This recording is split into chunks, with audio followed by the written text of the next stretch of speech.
Supreme court की फौजी अदालतों को फैसले सुनाने की इजाजत। आईनी बेंच ने 85 मुल्जिमान के फैसले सुनाने की इजाजत दी। सजा या रिहाई का हतमी फैसला अपीलों के फैसलों से मशरूत होगा। फैसले सुप्रीम कोर्ट में ज़ेर इल्तिवा मुकदमा के फैसले से मशरूत होंगे। जिन मुल्जिमान को सजाओं में रियायत मिल सकती है वो देकर रिहा किया जाए। जिन मुल्जिमान को रिहा नहीं किया जा सकता उन्हें सजा सुनाने पर जेलों में मुंतकिल किया जाए। फौजी अदालतों से सजा के खिलाफ हाई कोर्ट में अपील का हक इंट्रा कोर्ट अपीलों के फैसले तक मुअत्तल रहेगा। हाई कोर्ट्स में अपील की मुद्दत हतमी फैसले के बाद शुरू होगी। दौरान समाअत जस्टिस जमाल मंदोखेल ने रिमार्क्स दिए, आर्मी एक्ट के तहत बुनियादी हकूक मैसर नहीं होते। आर्मी एक्ट बनाया ही फौज की मुलाजमत के क़वाइद और डिसिप्लिन के लिए गया है। वकील के फैसले में खराबियों के मौक़िफ़ पर रिमार्क्स दिए, अदालती फैसले को इतना बेतौकीर न करें कि इसे खराब कहें।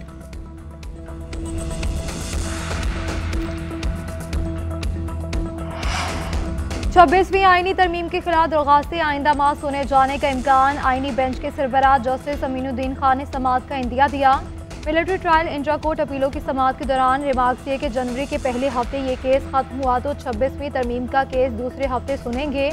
हमारे पास 26वीं आईनी तरमीम समेत बहुत से मुकदमात पाइपलाइन में हैं।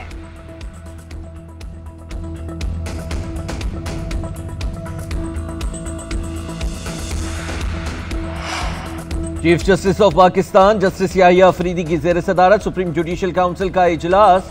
इस्लामाबाद हाई कोर्ट के 6 जजेस के खत का जायजा।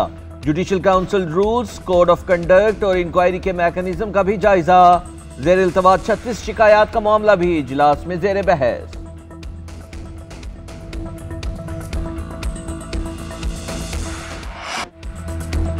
तहरीक इंसाफ ने मुज़ाकरात के लिए कमेटी बना दी मगर हमें कोई पैगाम नहीं दिया।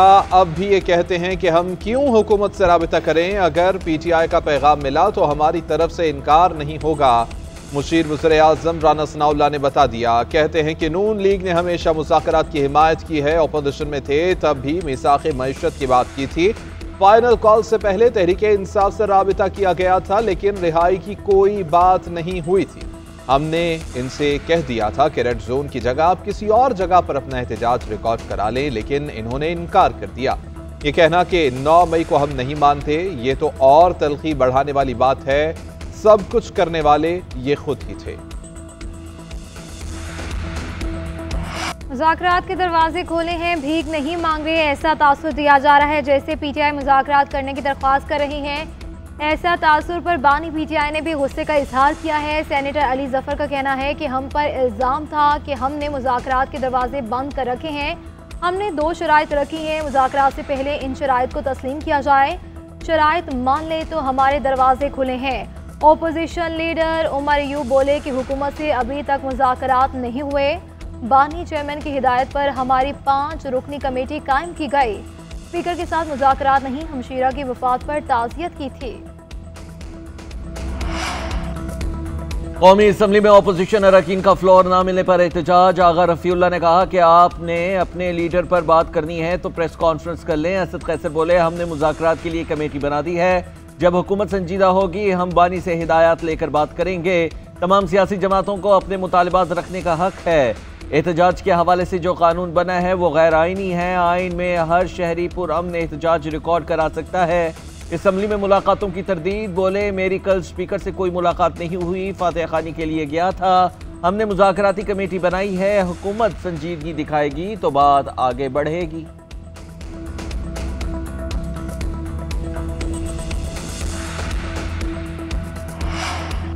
तहरीक इंसाफ का वज़ीर-ए-आज़म, वज़ीर दाखिला, वज़ीर दिफा और इत्तलात के खिलाफ अदालत से रजू। 24 नवंबर के एहतजाज के तनाजुर में दरख्वास्त दायर कर दी। IG, SSP, DIG और दीगर के खिलाफ भी कार्रवाई की इस्तदा। मुतासरा कारकुनों की फहरिस्त भी दरख्वास्त के साथ लफ की गई। मौक़िफ़ इख्तियार किया कि PTI ने पुरअमन मार्च किया। नामजद अफराद के नाकाबिल ज़मानत वारंट गिरफ्तारी जारी किए जाए। सेशन कोर्ट इस्लामाबाद ने इब्तिदाई समाअत कल के लिए मुकर्रर कर दी।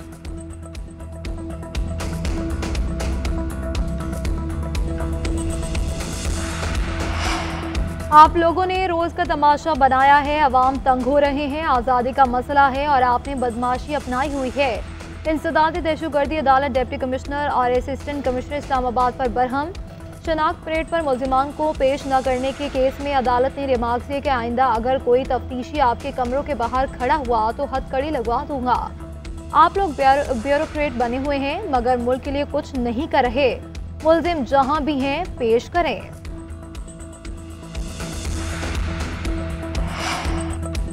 मदारिस बिल के मामले पर हुकूमत और JUI के राबते। सेनेटर कामरान मुर्तज़ा की वज़ीर क़ानून आज़म नज़ीर तारड़ से मुलाकात। पार्लियामेंट के मुश्तरका इजलास से मुतालिक मौलाना का पैगाम पहुँचाया। ज़राए के मुताबिक मौलाना फजलुर रहमान ने तजवीज़ दी कि वफ़ाक़ुल मदारिस का इजलास 16 और 17 दिसंबर को है। बिल से मुतालिक फ़ैसला भी कानून और वफ़ाक़ुल मदारिस को करने दें।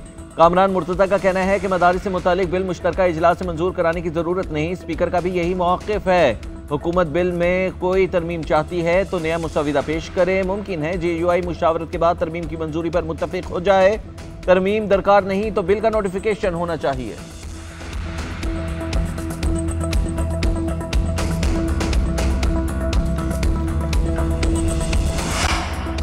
कौमी असम्बली में मुसलसल तीसरे रोज वज़रा की अदम हाजिरी। अरकान असम्बली का बरहमी का इजहार। वक्फा सवालात मौखर। डिप्टी स्पीकर ने कहा कि हुकूमत की नाअहली की वजह से वक्फा सवालात आज फिर अधूरा छोड़ रहे हैं। शाजिया मलिका पार्लिमानी सेक्रेटरी से अपने सवाल का जवाब लेने से इनकार। कहा कि आज भी वज़रा ऐवान में मौजूद नहीं। क्या डिप्टी स्पीकर की रूलिंग की कोई बुकत नहीं? वज़रा ने शायद ऐवान का बायकॉट किया है। डिप्टी स्पीकर ने कहा कि वज़ीर आज़म को इस मामले में ख़त लिखा है।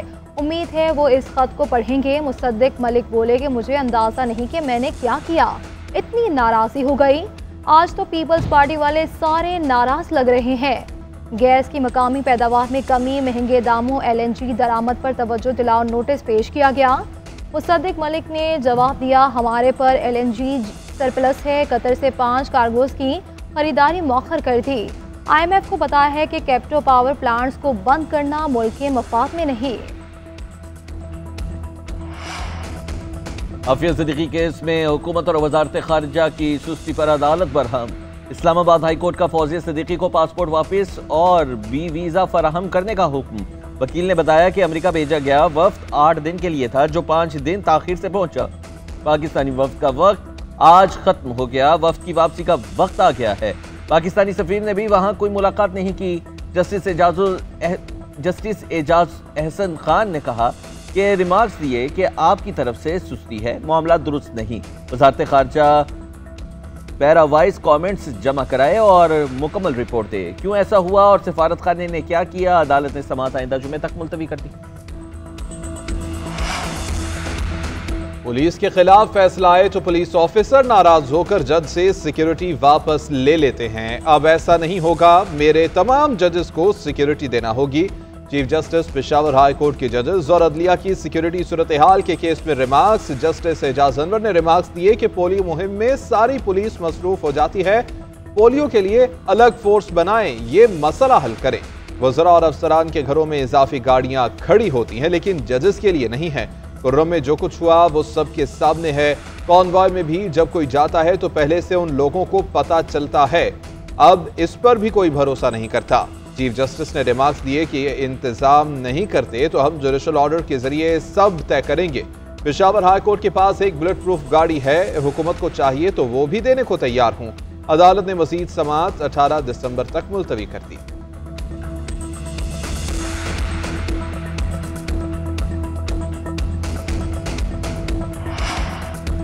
पाकिस्तान और चीन सीपैक की कामयाबी यकीनी बनाने के लिए पुरस्म में आला सतह के दौरों और मुआहिदों से दूसरे मलक को आगे बढ़ाने में मदद मिली। बरादराना ताल्लुकात को मजीद तक़वियत मिली। नायब वज़ीर आज़म इस्हाक़ डार का कौमी असम्बली में तहरीरी जवाब। लिखा, सीपैक बेल्ट एंड रोड इक़दामात का अहम मनसूबा है। दो तरफा तजारत, सरमायाकारी, मईशत और सिक्योरिटी ताउन पर तबादला ख्याल हुआ। सीपैक के जरिए पाकिस्तान में $25 अरब से ज़ायद सरमायाकारी आई। 2,36,000 मुलाजमतें भी पैदा हुई। सीपैक के जरिए पाकिस्तान जोग्राफी महल वक़ू को इक़्तिसादी फ़ायदे में बदल रहा है।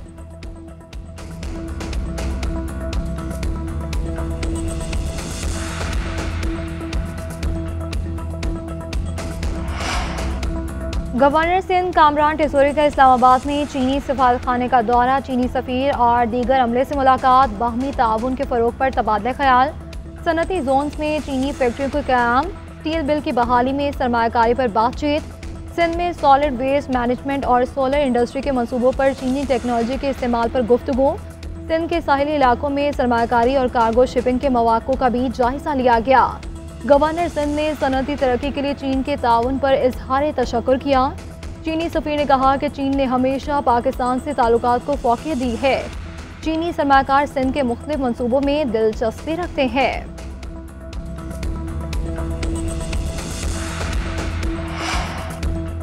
सर्द हवाओं ने सर्द मौसम को मजीद सर्द कर दिया। बालाई इलाकों में बर्फबारी, आज़ाद कश्मीर की वादी अलीपा में नज़ारे हसीन हो गए। सवात और गिलगित की वादियों में भी सफ़ेद मोतियों की बरसात। वादी नीलम में 8 से 10 इंच तक बर्फ गिरी। सयाहों ने मालम जबा समेत बालाई इलाकों का रुख कर लिया। कोयटा, ज़ियारत, कलात समेत कई इलाकों में दर्जा हरारत नुक्ता इज्तिमात से गिर गया। ज़ियारत में दर्जा हरारत -6, कलात में -5 और कोयटा में -4 रिकॉर्ड किया गया।